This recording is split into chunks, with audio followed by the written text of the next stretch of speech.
Hey guys, Jackson from Cloud IT. Just bringing you a video today about phishing. And no, it's not phishing with an F, it's phishing with a PH. And what phishing is it is effectively someone trying to take your login details to either gain information about yourself or steal from you. So today I actually received an email to my personal email from PayPal. And straight off the back, I knew it was a phishing email. So let's get into it. So this is the email here, and it looks like a PayPal email, and it sounds like a PayPal email, but unfortunately it is not a PayPal email. So the first and foremost thing you need to remember is that PayPal will never ask you for your details or ask you to log in. That is the number one rule when it comes to phishing and being effectively secure. Because unfortunately, because of the way that these scammers have produced these emails and these websites, they don't always get blocked by email systems and antiviruses because they are legit until they get blacklisted, and then your antivirus should block it from there on out. But these guys are always creating new domains and new emails, and it looks looks legit. Nothing gets blocked, but that's the number one rule: is to if PayPal do ask you to log in, delete the email. Number one rule. The other things you want to do is be vigilant on the email. So firstly, see where the email came from. Now, as you can see up the top here, it did not come from PayPal.com. So that is the number one clue. If it does have a long email or something that isn't PayPal.com and it has to be at PayPal.com, then delete the email because it's a phishing email. And if you don't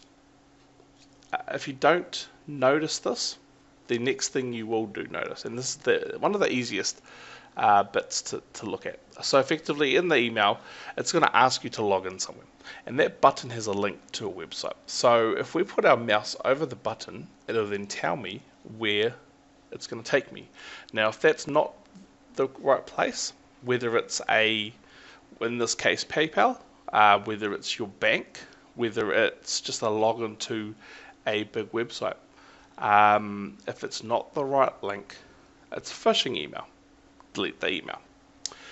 So I'm going to roll through this, and we are going to effectively see what the website looks like. So if I click the link, this will then take me to x.co/6LOED.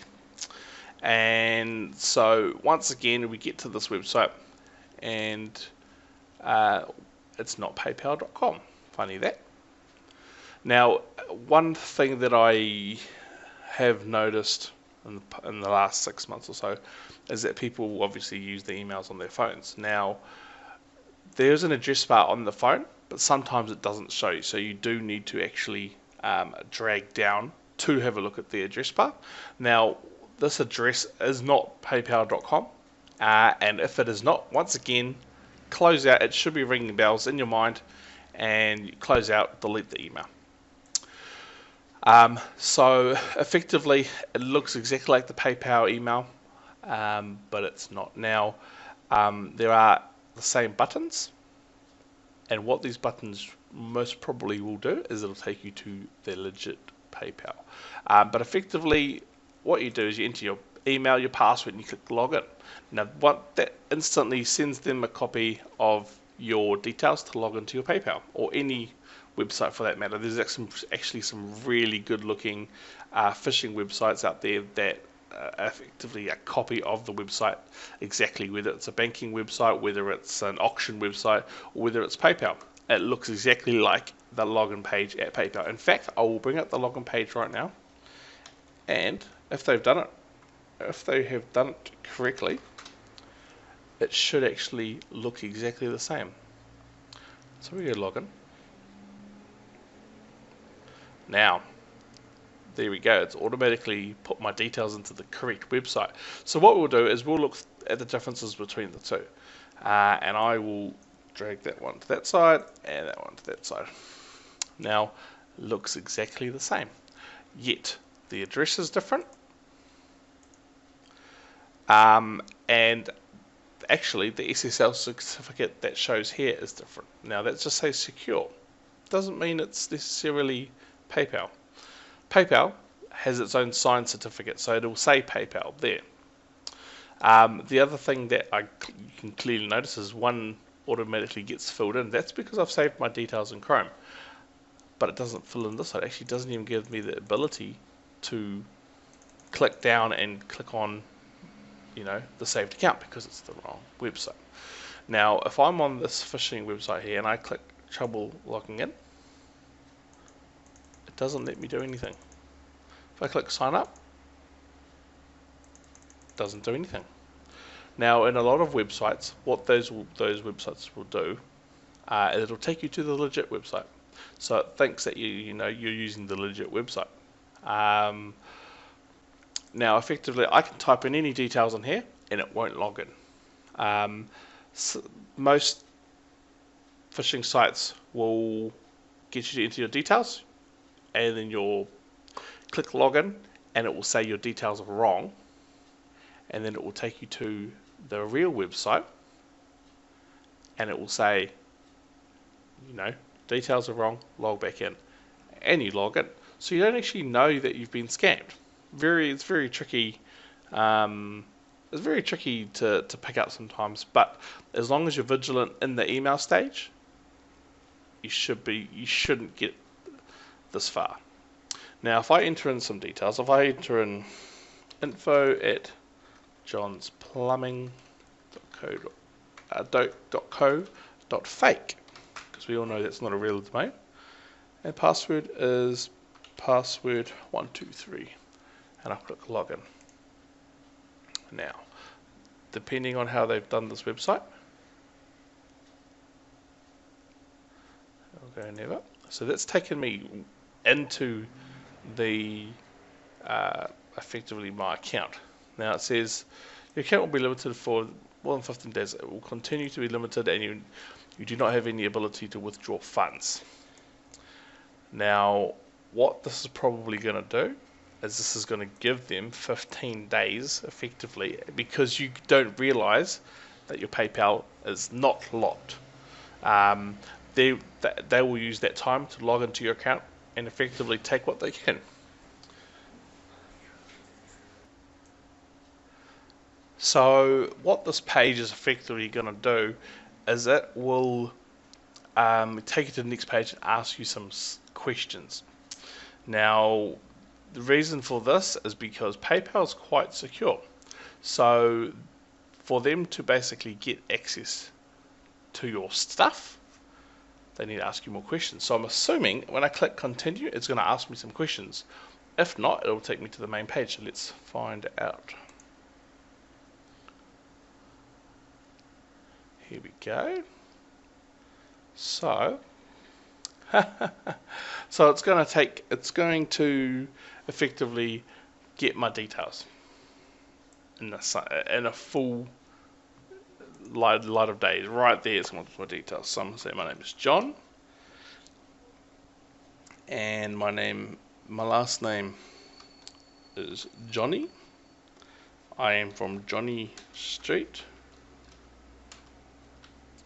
and I am from Johnville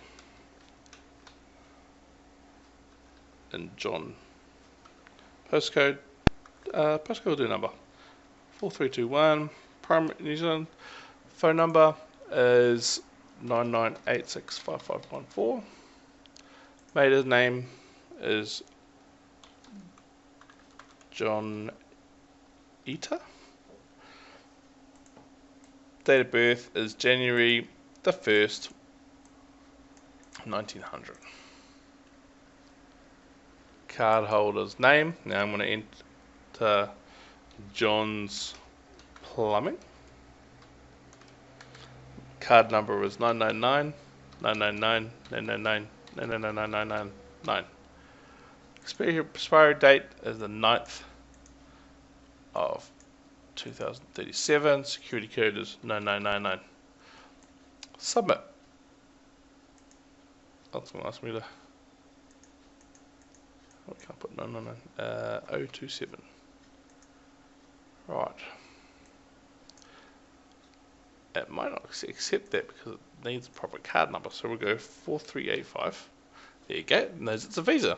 What a smart website this one is.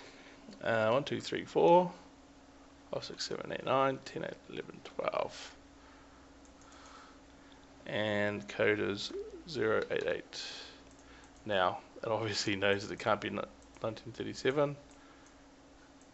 And John.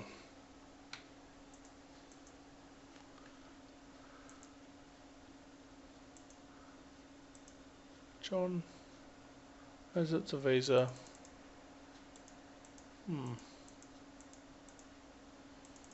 Doesn't let me submit it.